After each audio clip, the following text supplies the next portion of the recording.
Welcome to Playing with Fire, the podcast for people who are ready to custom build their love. We're talking about non-monogamy, however you design it, as an individuation opportunity. Want to leave the default and make your life spectacularly you? You're in the right place.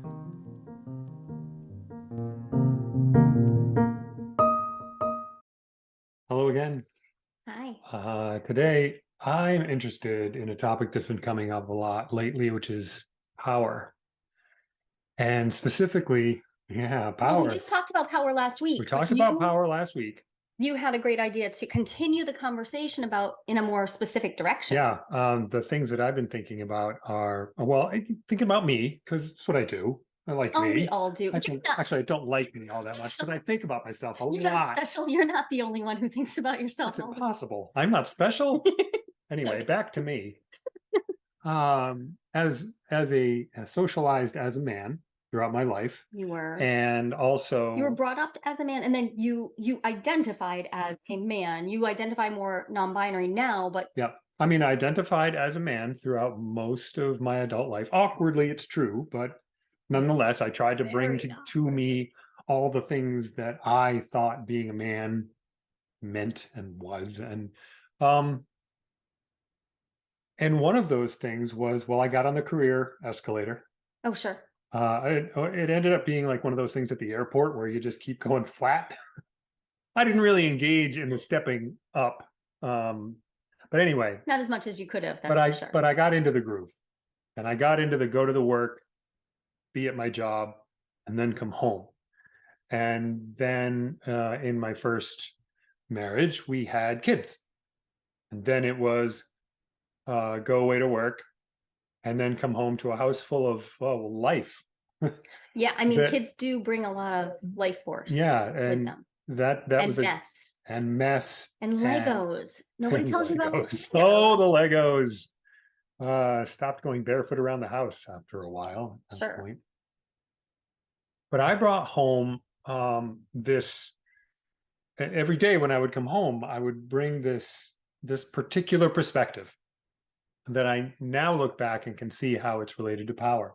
I would come home having worked all day and just felt like while I was at work just took precedence. That was it. That's what I was doing. And then I would come home, and having worked for 8 hours or whatever, I'd be like, okay, I'm done. I'm coming home, which is kind of how life was before kids. Didn't need to be, but it was. And then I'd be like, okay, I'm home. Now I'm going to, no, I'm not going to do what I thought I was going to do. Instead, I'm going to deal with all that life and chaos and mess that is at home. And I had a choice at that point. Do I engage in it? Do I say, nope, I did my job already today, I'm done? And that varied from day to day. Some days I'd be like, yeah, I don't want to do this. I already did my job. I already did my thing. Which is funny because from the outside, I was not your wife at that point. From the outside, but I was your friend. From the outside, I thought you looked like a person who was coming home from work and participating fully. However, I knew your wife, and I knew that was not her experience. Right. I knew her. I was friends with her. I enjoyed her company very, very much, and we would talk about that. It did feel a little bit like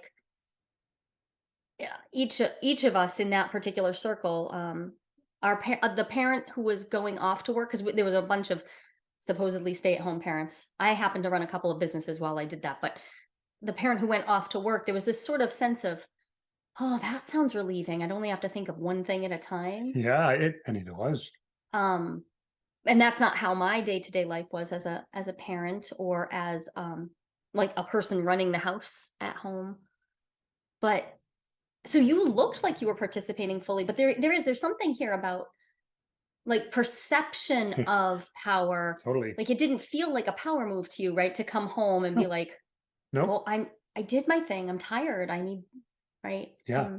And so what I came home with, at least this is how I think about it now, what I came home with was a sense of entitlement that I'd already done a thing.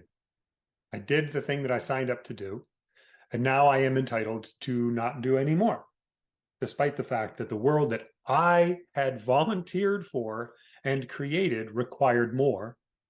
Yeah. I had this sense of entitlement that I didn't need to. I was entitled to a break. I was entitled to not participate fully. And what you were saying about it looking like I was, I mean, I did participate, but not fully most of the time. And that's because I was, as I mentioned last episode, I spent a lot of energy managing perceptions So it around, looked that who way. I was and what I looked like. So it looked like I was participating fully. Um, You know, and I'm super intrigued too by the idea that um that you are reflecting on this from here, from where you are. So this is yeah, so 20 years on, you're looking back over yep, your life, and there's like a first 6 or 7 years where that's what you're talking about. Your first 6 or 7 years of parenting, and yeah, that, yep, and one of the reasons you can see this is that's not how your life works now. that's right. It's not. This is not um what Not at all. So be. you're able to see this in part because you do not come home with that sort of entitlement. No, in fact, I Yeah. don't even leave. And No, I mean you're that's here, well, but the thing is, I used to work at home. I worked at home from when, um, from the moment I became a parent. I worked at home for a long time like a couple before I years. actually went back, and even then, I only went back 1 or 2 days a week. Sure. So I was home all the time, but now I'm home and engaged in the house, even while I'm working. Even while you're working. And Which, I mean, I could have been even when I went away at work too, because the I have a phone. the reason I'm interested in this is I don't know that you'd be able to see it. Right? Like the reason you see your entitlement, because you use the word entitlement, and the reason I think you can see it now is you no longer at least act as a person who is entitled to not have to deal with your children or the house that you have, or what you don't. You fully No, participate, which means sometimes having to move a meeting because someone needs something, yep, or having to rearrange your schedule so that you can handle the life that actually happens in your household. And you don't, and this was key for me, is there was a period of time where we were joining our families, and you did that. You would move meetings, or you would, pick up an extra, you'd move a shift or whatever. yep, But I would have the very clear sense that you were doing it for me, not yeah. so much for the kids who needed help or for the household, but I would have this sense that you were then doing that for me, which was really weird because we were both working. The way, But there it the was. fact that you felt it that way, um, I think shows me that that was a power move on my part. I made sure you knew that this was for you, that this wasn't my responsibility. I'm doing it to And I mean help you. and I mean this That's a very really, like, different. subtle level Oh yeah, communication, because yeah. we tried. I remember you talking about trying to have an egalitarian home right from, like, way back into our very early parenting days, when we were just friends, Yep, trying to absolutely. have an egalitarian home, and therefore fully participating as a parent, not as a removed, working parent versus stay-at-home parent, but trying to participate. But there's a subtlety, there's Mhm. another layer to the communication, there's all the subtext. And the subtext, when I then became the person who you were sharing primary child rearing duties with, yeah, I picked that up too, and I was like, "Oh yeah, you make more money than I do currently, so I guess it has to be this way." I guess, like, I responded to the entitlement, and actually doubled down. I reinforced it You without even reinforced it. Mhm. realizing I was. I took my own childhood messaging, which is that my father made a little bit more than my mother, and therefore all of the all of the child rearing duties were hers. Even though my father did show up, he would show up at my concerts, and he would pick me up from school sometimes and whatever. But there was a subtext of helping, of I'm helping her. That's so like that is so key. The the subtext, it sounds straightforward. The subtext of I'm helping you. Well, good for me. I look at me helping out. Wait a minute, isn't this my responsibility? Right. Aren't I helping me by making this go the way I want it to go because it's my responsibility? And that's where I go into a whole other thing about how I think about this. Okay. So before you go into Before the I other get thing, because there. there's that, I think that is very important. But well, if you were on my TikTok For You page, you would see all sorts of men, women, and other people talking about how we deal with unpaid labor. Right. And Right. because to some extent, what we're talking about here is just the unpaid labor. It takes energy and effort to run a household, to run a home. It takes energy and effort to feed ourselves, to take showers, to participate in the day-to-day minutia of like Cook paying the bills and food, cook clean up food, after. but also to just exist. We exist in a society where, like, I mean, it takes effort for me to do anything, to interact in the society at all, or to opt out of it. Like, it takes effort. And I heard you just say, like, well, wasn't this mine? Didn't I sign up for this responsibility? I see some resistance around that. I feel it even in myself. I'm like, I didn't ask to be born. Oh, that, yeah. Like, Okay, like existential. existential level, like, oh, why do I have to do anything? I don't want to be told to do anything. And when I say told to, I don't mean even some external figure. I don't even want to have to tell myself to do it. I wonder if the universe feels that. I didn't ask to have a big bang. I Oh don't know my what all God. this is.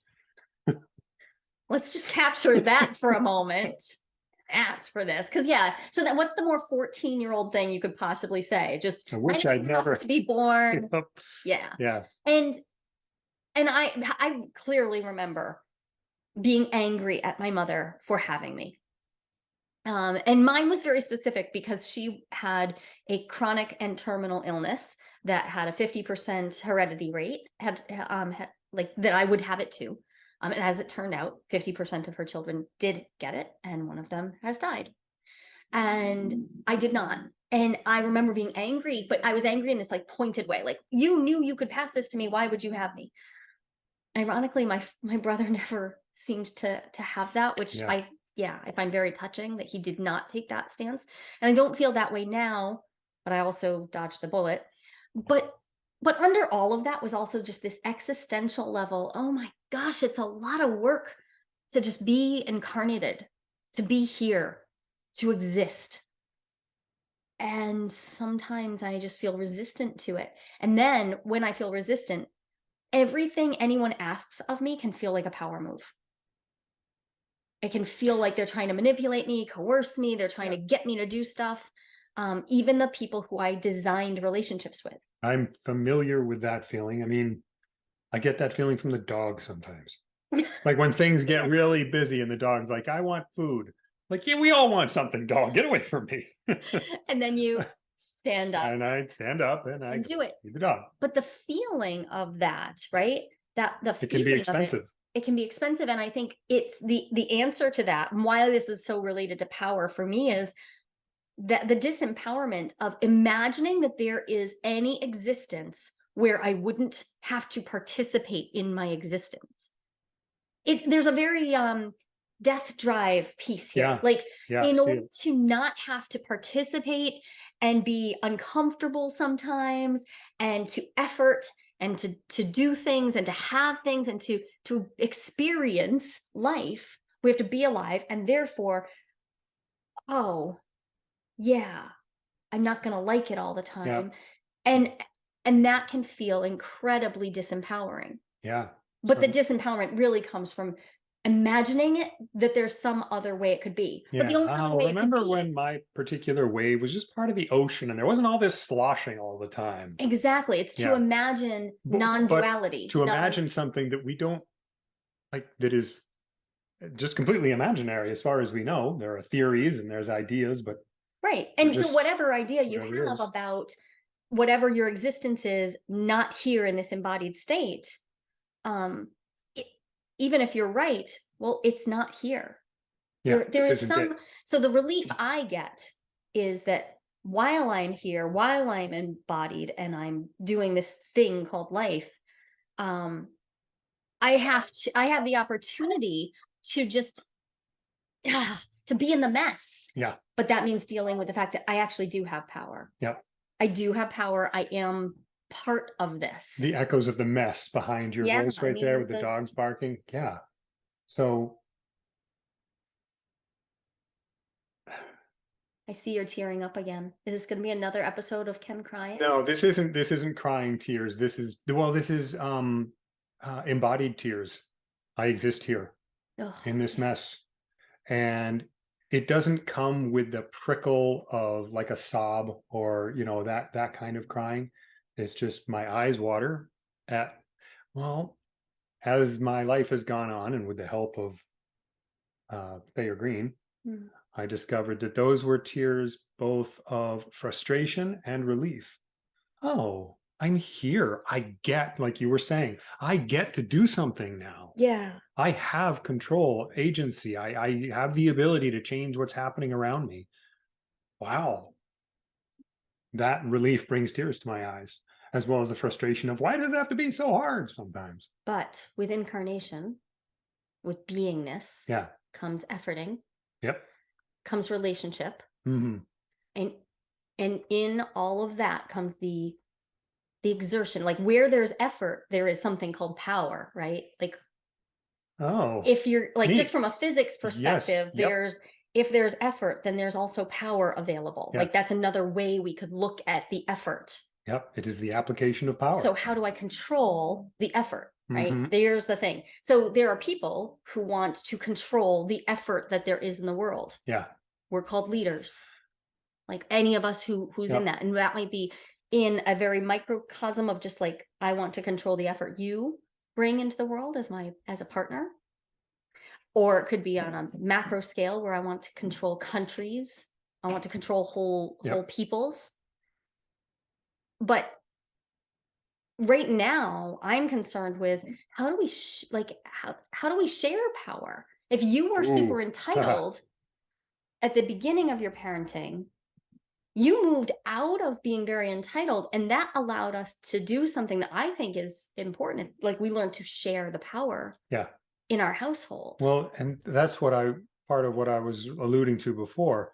So I would come home from work with this entitled point of view, or I would step out of my office with this entitled point of view, which is to say that I either or both felt like, well, what's happening right now is not my responsibility, which means as the people who are running the house, then it must be yours Mm. and not mine. So I would come in with this standpoint of this is your responsibility.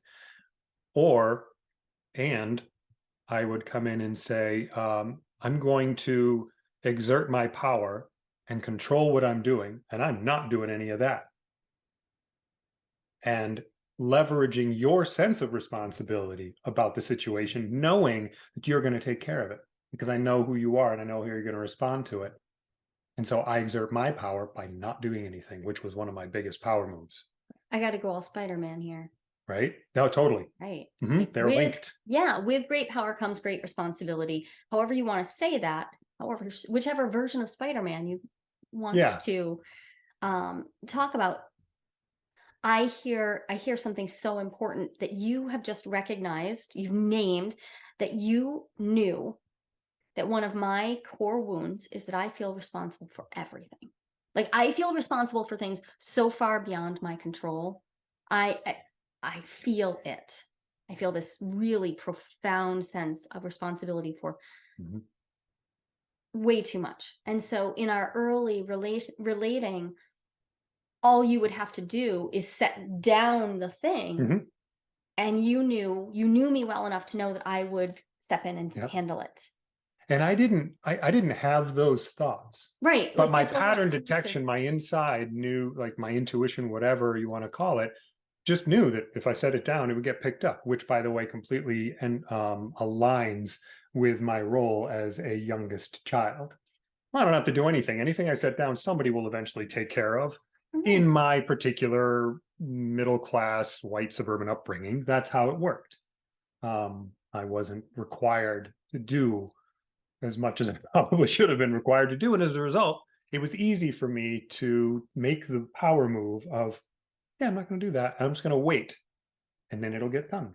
Right. And it happened over and over. So I knew I could rely on you to do it. Right. And in a relationship, there are pivotal moments that most of us miss. I see this all the time. I when I'm talking to people who are trying to negotiate a shift from a monogamous paradigm to a non-monogamous paradigm, I will ask them about their relationship agreements, about how they operate in their household, what their decision-making frameworks are, how they share power. And most of their answers are, come again? Hmm. Like they don't the monogamous paradigm, because it is ubiquitous and it holds us so pervasively, it doesn't tell you, hey, by the way, you just made a relationship with someone and now you're making a life with them, and so here's the list of stuff you're going to have to negotiate, because if you don't negotiate it, you will both be acting out of unconscious patterning that you saw from your Right. whole life. You're going to, and then you'll act into what you believe is possible, what you believe is right, and it won't be reflective and it won't be conscious. It will just be what is. Yeah. Or you'll respond to emergencies. You'll just pop emergency, like urgency to urgency. You'll just float through life. And before you know it, you have a pattern and then you count on it. I did both those things. Right. And so, right. And so there it is. And that was the pattern. So it was comfortable, even when it was hard. and what's comfortable feels And right. yeah. Right. So then Yeah. we get to a spot where what I've been doing, well, I mean, I'm still here, I exist, and the kids are okay. So it's probably right. This is right. When there is always an opportunity to redress power. Yeah. There is always an opportunity to renegotiate relationship. If you're in a consensual relationship, then there, by definition, needs to be the opportunity to renegotiate. And if there's not, you really got to question whether that's a consensual relationship or not. You just do. And sorry, that's the uncomfortable truth.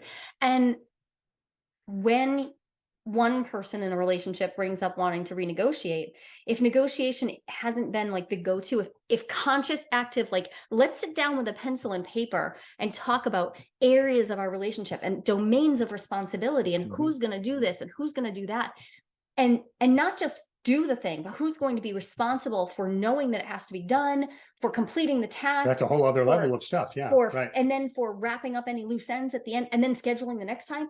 If we don't sit down and do those levels of negotiation, then it is most likely that over the course of any given relationship, we're going to build resentment.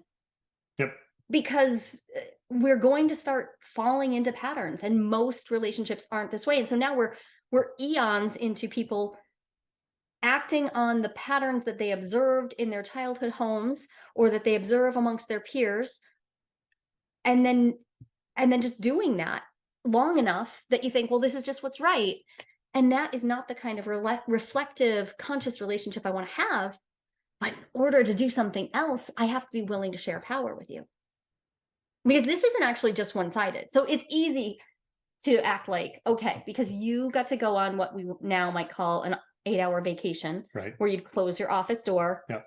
And you did this while we were running the gym together too. You would close your office door and I would have all the homeschooling kids and I'd be running the gym. Right. And I would just like somehow juggle all that. And so you would go on that 8-hour vacation. And so it's really easy to point to how much entitled bullshit there is in coming home then and being like, I'm tired. I don't want to do anything. But this in the context of this domain, you've done nothing. And really important, I knew that.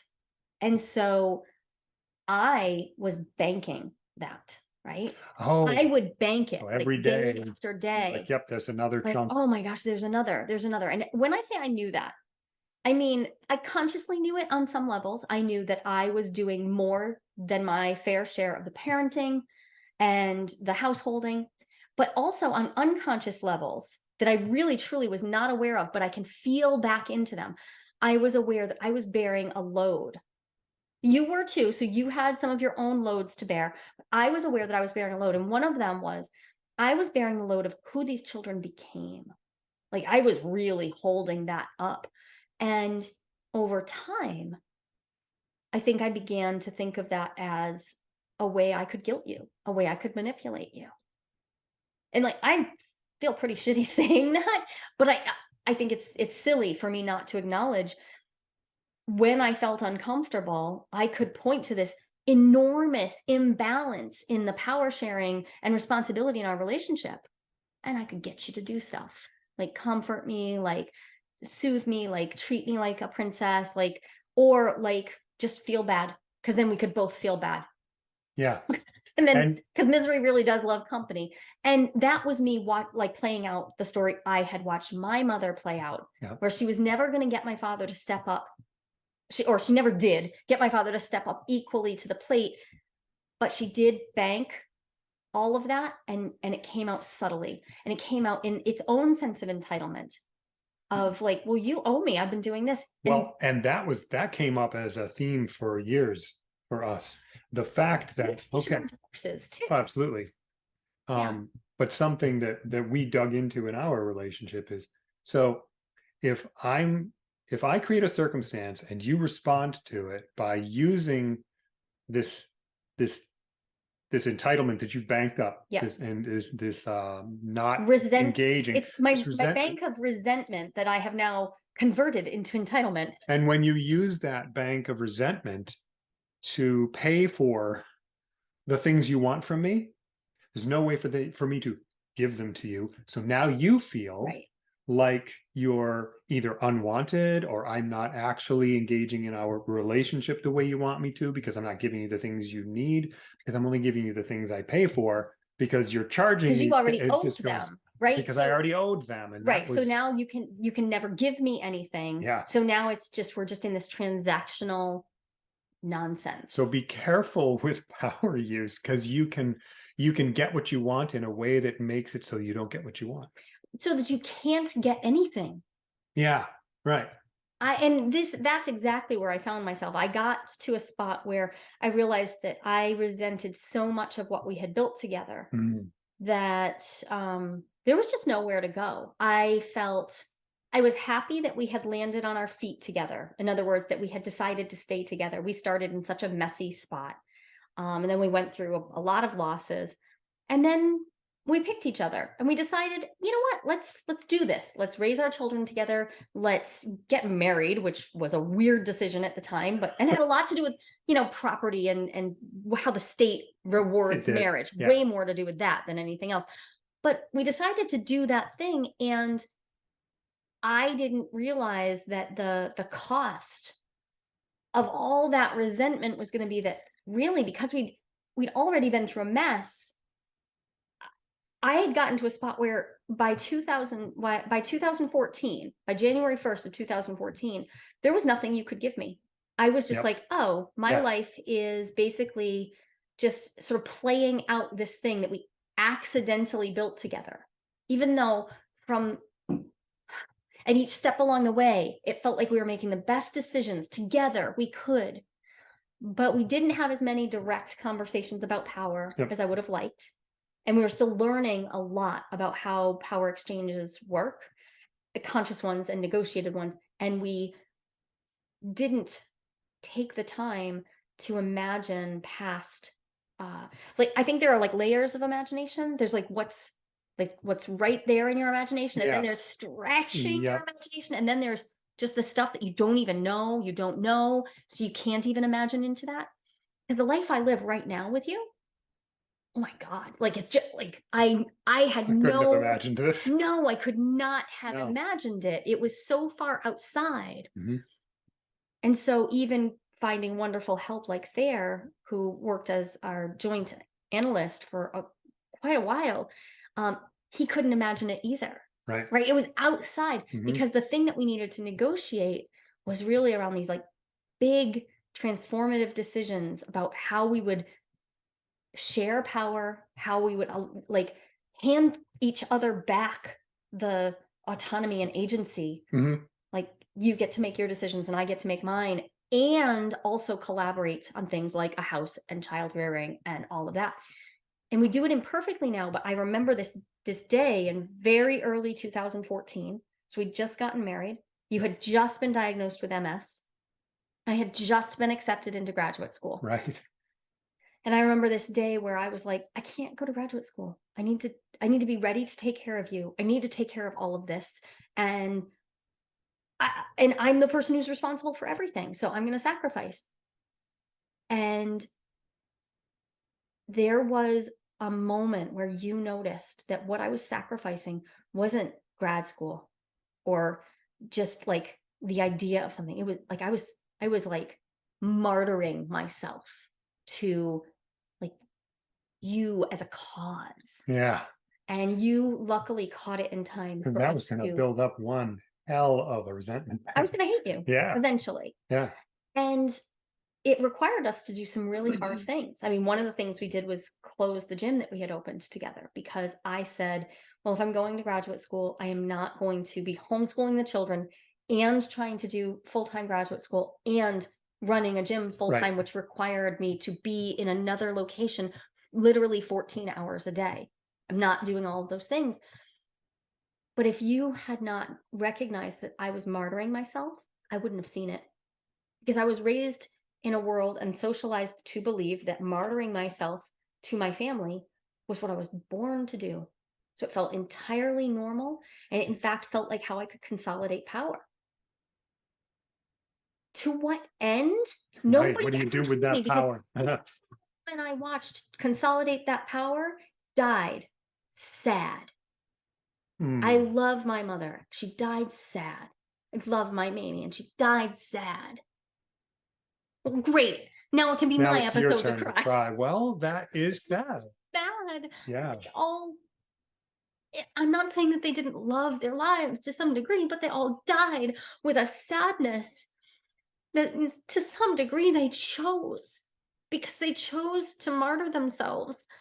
And the culture upheld it, and the men in their lives upheld it. Yeah. Mamie wasn't even married, but there were brothers. She took care of her sister. She took care of her sister's children. So she sacrificed her choice for freedom.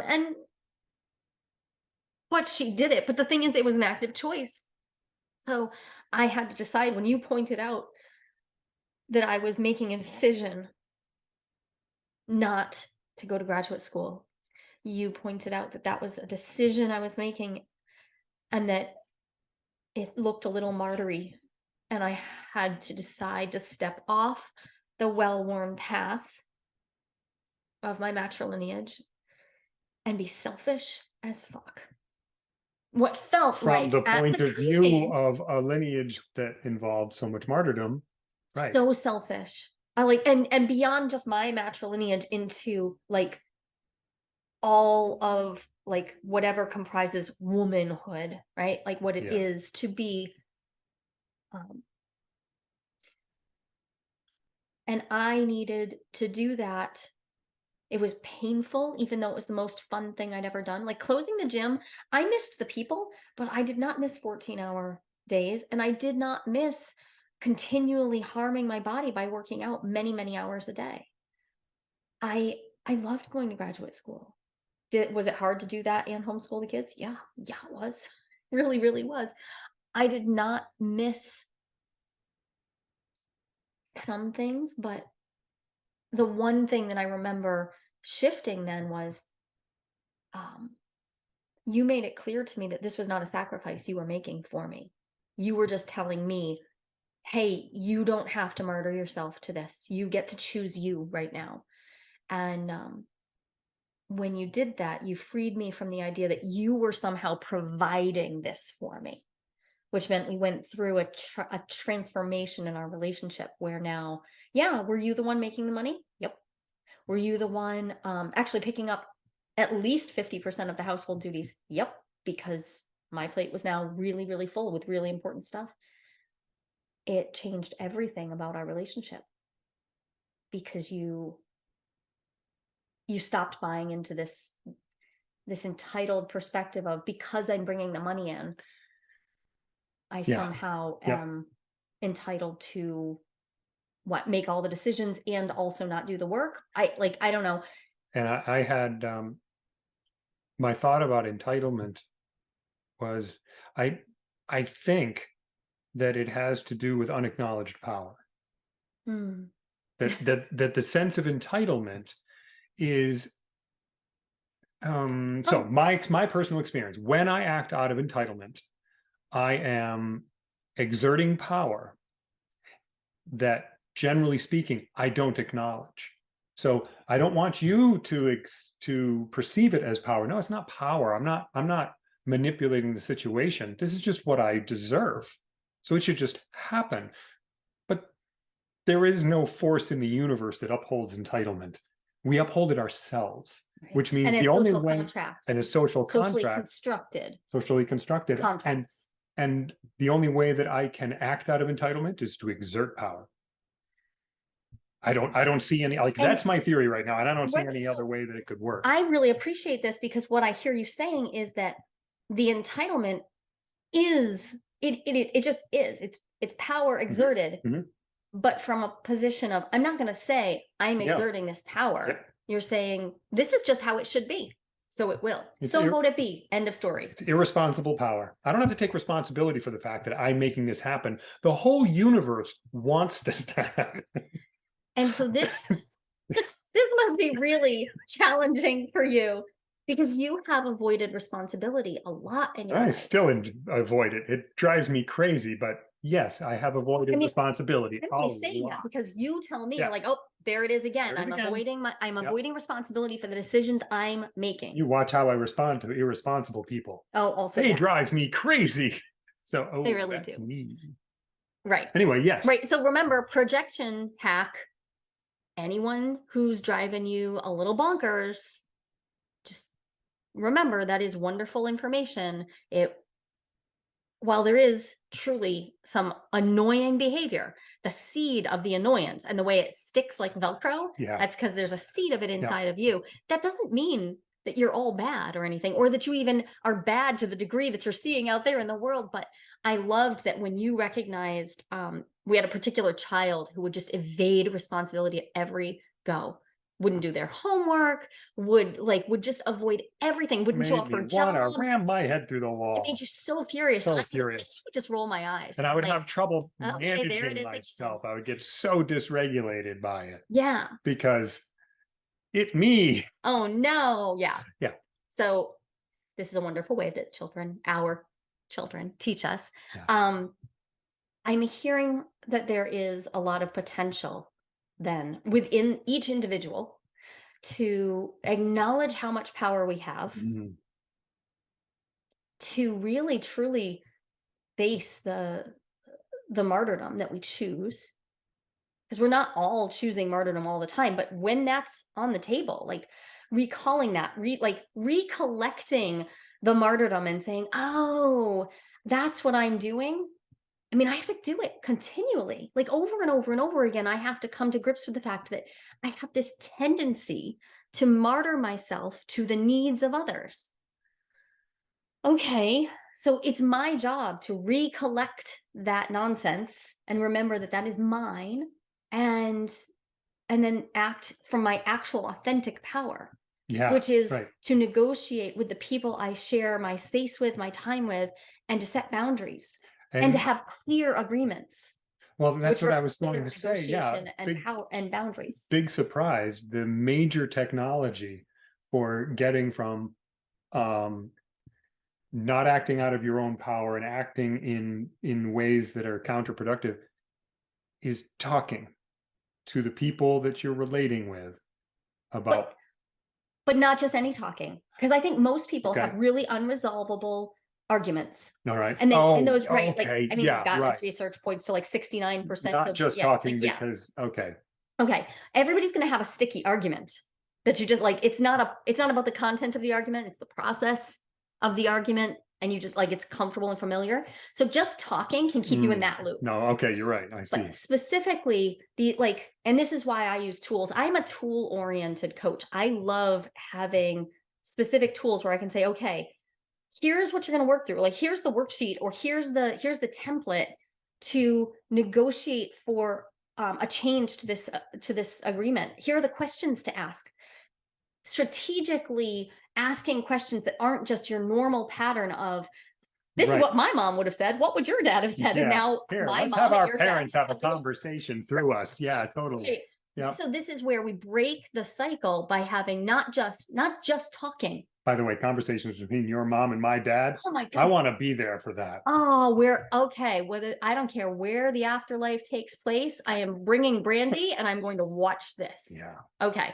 I want to have better relationships where I share power more strategically. So I need to have conversations that I don't already have, that I don't even know I'm not having. So if all of this sounds good, but you're like, yeah, but we talk all the time. Mhm. Yeah, we talked all the frigging time. We talked, well, I mean, you worked from home. So we would talk in any like intermittent time, and we once totaled it up. And even early days, we would spend 20 to 25 hours a week talking about our And relationship. when we told Thayer that, I remember the look Oh on my his face. God. He just took his glasses off.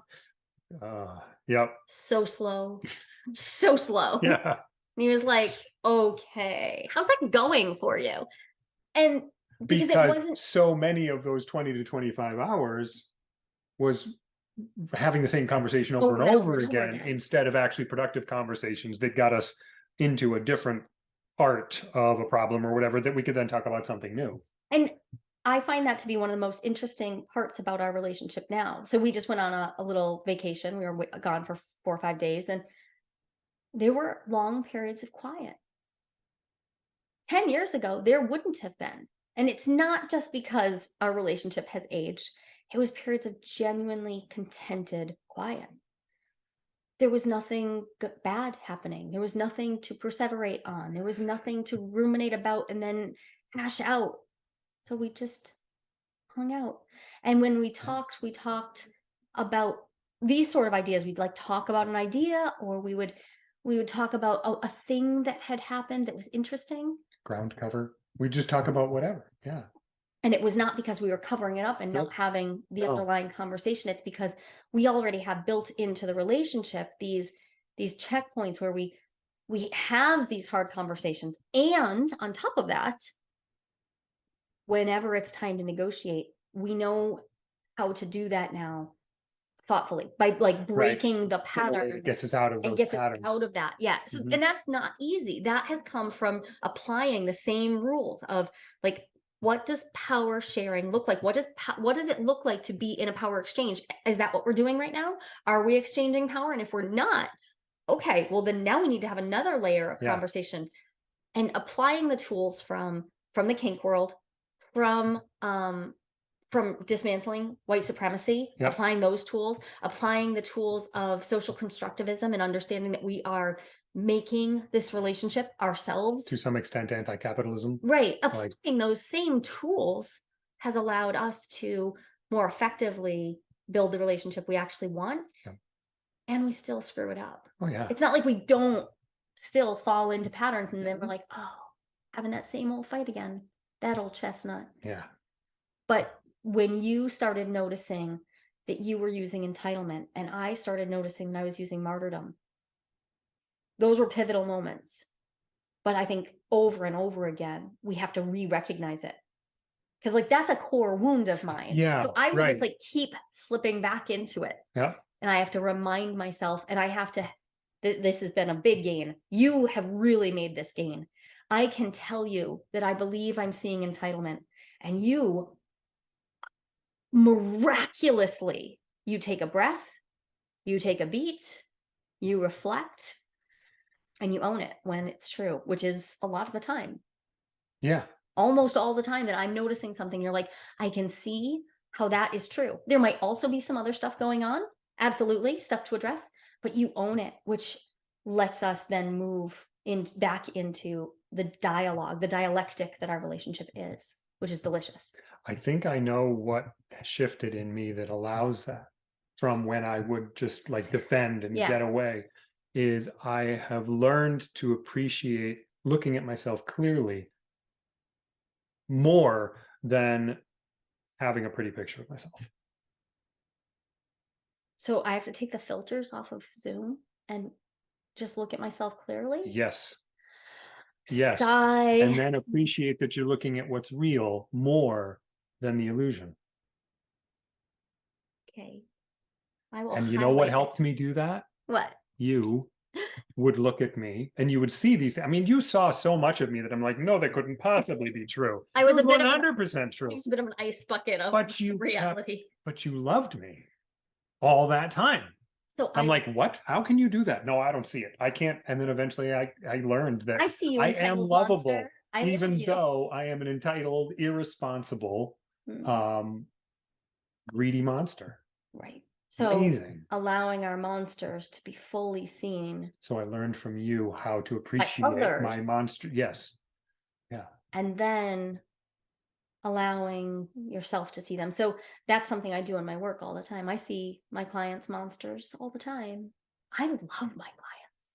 Like I love them. I feel this profound connection to them.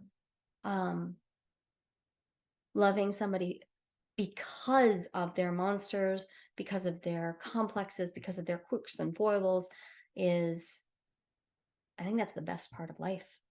I think like that's it. Like that there's, if I were going to have a meaning of life, it would be in, well, I mean, it would be in love, but it would be in the love of what is, and allowing for it to change at the same time. Because the Yeah. best way, That's my favorite paradox. I've wrestled with this my whole life, and I feel like just in the last few years, it's really started to work better.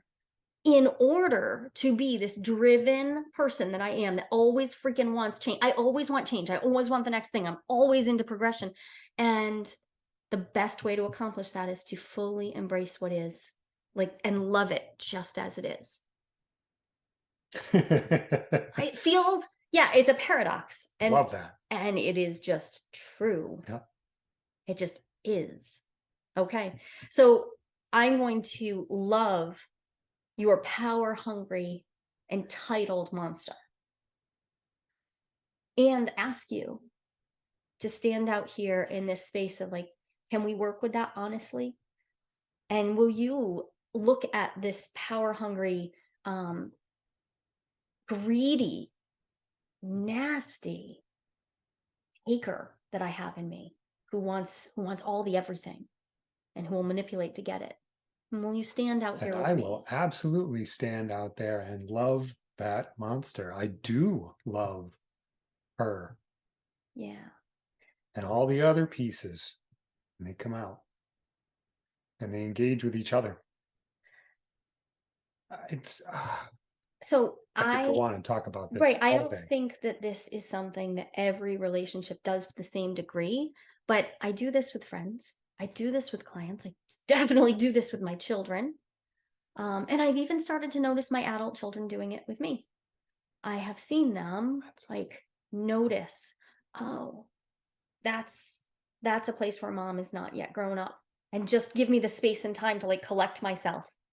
And it is, oh yeah, it just like totally messes me up that I'm like, Mhm. they let me make a mistake and and gather myself. They are growing up and recognizing that I get to make that mistake and gather myself and come back and apologize and be with the process of repairing. And it's delightful. It is. Okay. Is that enough on power and control for this week? For this week, I it think is. so. We're going to continue talking about power. It's not the only thing, but I think that there is this theme. It's coming forward in my work, and Melina's going to join us, and we'll talk about power Nice. exchange in the kink Yay. area. But also, I want to talk about power and how we actively negotiate. Like, what is this technology? What are the technologies of Mhm. relationship agreements? We've covered them in the past, but I have been since refining my technologies around that. So that's upcoming too.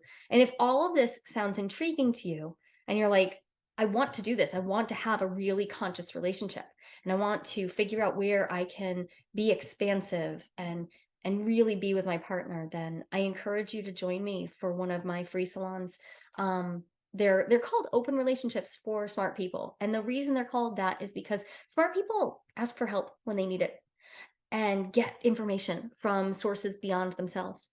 And opening doesn't have to look a particular way. Yeah, we're going to talk about opening up to dating and to connecting with others. But opening up is also about really handing agency back to each other and being truly autonomous people in relationships. So if that's intriguing to you, join me. I'm running them about monthly. So whenever you're listening to this, but there is one upcoming next, like on Thursday, and then in 2 weeks after that. So if you happen to be listening to this live, I know there's one on 4/19/23 and 5/3/23. So you can go to openeasier.com and you'll find the registration link for that. Thanks everybody for listening. Thank you. There's no one right way to design your relationship. And lots of people, actually about 25%, according to a recent national survey, are interested in some type of open relationship. But how do you know if you are ready to open up happily? Not everyone is, and that's no problem. I've got a 60-second quiz that will give you the answer. And even better, you'll walk away with your next step, whether you're good to go or not so much when it comes to opening up. And this is no BuzzFeed nonsense. I personally designed this quiz from my years of academic research. Go to joliequiz.com. That's JOLIQUIZ.com and find out if you're ready to open up happily and what to do if you are or if you're not.